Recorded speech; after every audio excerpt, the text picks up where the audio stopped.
அதிமுக அம்மா அணியின் துணை பொதுச் செயலாளர் டிடிவி தினகரன் கொடுத்த பதவியை ஏற்றுக்கொள்வதாக பெரியகுளம் சட்டமன்ற உறுப்பினர் டாக்டர் கதிர்காமு தெரிவித்துள்ளார்.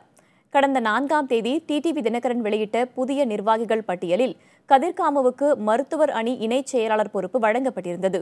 இந்நிலையில் அந்த பதவியை ஏற்க மறுப்பதாக நேற்று பேட்டியளித்த நிலையில் ஒரே நாளில் தனது நிலைப்பாட்டை மாற்றியுள்ளார் கதிர்காமு.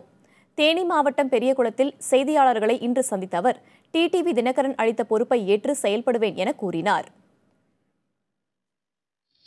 அண்ணன் அவர்கள் அந்த கொடுத்த அந்த நல்ல வாய்ப்பினை நான் ஏற்பதில் எனக்கு எந்த தயக்கமும் இல்லை.